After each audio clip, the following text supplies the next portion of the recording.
오늘 함께 읽으실 본문의 말씀은 사무엘하 13장 23절에서부터 39절까지의 말씀입니다. 만 2년 후에 에브라임 겨 바알 하솔에서 압살롬이 양털을 깎는 일이 있음에 압살롬이 왕의 모든 아들을 청하고 압살롬이 왕께 나아가 말하되 이제 종에게 양털 깎는 일이 있사오니 청하건대 왕은 신하들을 데리시고 당신의 종과 함께 가사이다 하니 왕이 압살롬에게 이르되 아니라 내 아들아 이제 우리가 다 갈 것 없다 내게 누를 끼칠까 하노라 하니라. 압살롬이 그에게 간청하였으나 그가 가지 아니하고 그에게 복을 비는지라. 압살롬이 이르되 그렇게 하지 아니하시려거든 청하건대 내 형 암논이 우리와 함께 가게 하옵소서. 왕이 그에게 이르되 그가 너와 함께 갈 것이 무엇이냐 하되 압살롬이 간청하매 왕이 암논과 왕의 모든 아들을 그와 함께 그에게 보내니라.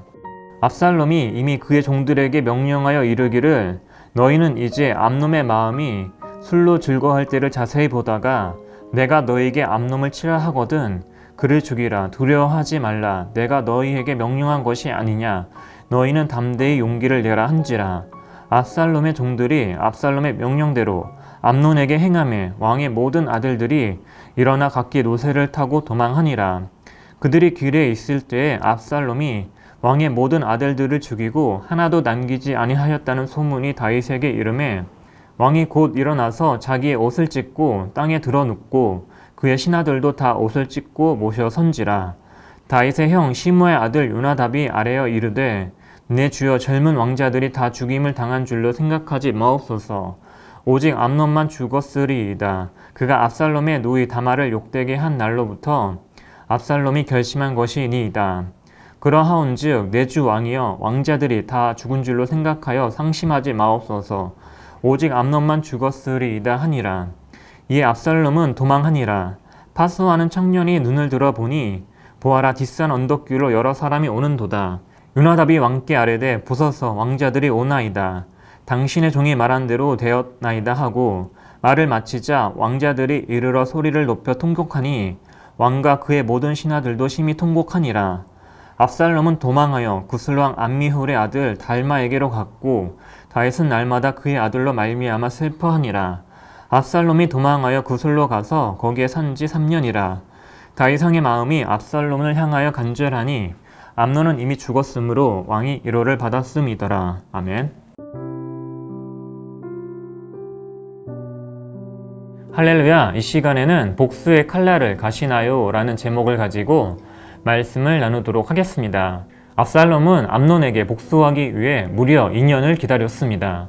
그 오랜 기간 동안 복수의 칼날을 갈던 압살롬은 어느 날 에브라임 근처에 바알 하솔에서 양털을 깎게 되어 다윗 왕과 그의 모든 아들을 청했습니다. 양털 깎는 일은 유목민들에게 있어서 매우 중요한 일이었습니다. 온 가족이 며칠 동안 먹고 마시며 즐기는 큰 축제의 시간이었습니다. 압살롬의 초청을 받은 다윗 왕은 자신이 신하들과 함께 가면 그에게 짐이 될 것이니 가지 않겠다는 의사를 밝혔습니다. 압살롬이 계속 간청했지만 다윗은 복을 빌어주기만 했습니다. 그러자 압살롬은 마청 암논이라도 꼭 함께 가게 해달라고 부탁했습니다. 다윗은 암논이 그곳에 함께 가야 할 이유가 대체 무엇이냐고 물으면서 암논도 갈 필요가 없다고 말했습니다. 하지만 다윗은 압살롬의 끔질긴 간청에 못 이겨 마침내 암논과 다른 아들들 모두가 압살롬과 함께 가도 좋다고 허락했습니다.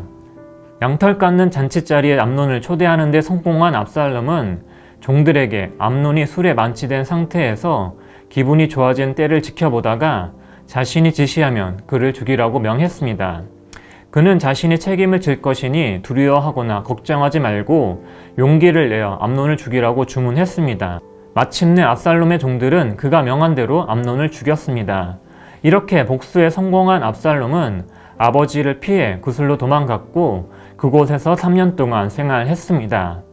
압살롬은 마음속에 있는 죄를 다스리지 못했고 이로 인하여 끔찍한 결과를 만들어냈습니다.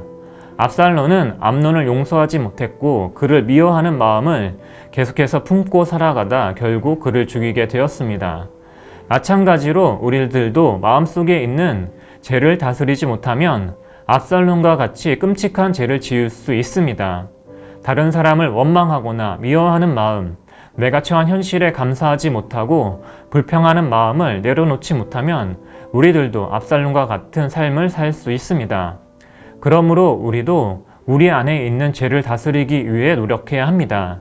그 일이 쉬운 일이 아니지만 그 죄로 인하여 더 큰 불행을 만들어내기 전에 그 죄를 버리기 위해 노력해야 합니다. 다윗은 암논이 죽은 소식을 듣고 큰 슬픔에 빠지게 되었습니다. 뿐만 아니라 암논을 죽인 것이 그의 형제인 압살롬이라는 사실에 대해서 다윗은 큰 충격을 받았을 것입니다. 이는 다윗이 밧세바를 범하고 그의 남편인 우리아를 죽인 것으로 인하여 받게 된 형벌이었습니다. 하나님께서 그의 집안에서 칼이 떠나지 않게 하실 것이라고 하신 말씀이 이루어진 결과였습니다. 다윗은 그 안에 있는 간음이라는 죄를 다스리지 못했습니다. 이로 인하여 그는 이웃의 아내를 탐했고 그의 남편을 죽였습니다. 그는 지금 그 죄의 열매를 거두고 있는 것입니다. 이처럼 마음속에 다스려지지 않은 죄는 우리로 하여금 큰 죄를 짓게 하고 그 죄로 인하여 하나님의 심판과 징계를 받게 합니다. 다윗의 삶을 통해 죄로 인한 열매가 쓰고 고통스러운 것임을 우리는 알 수 있습니다. 그러므로 우리는 말씀을 통해 죄를 깨닫고 성령의 능력으로 죄를 다스리는 삶을 살아가야 합니다. 그러할 때에 죄로 인한 고통스러운 열매를 거두지 않게 될 것입니다.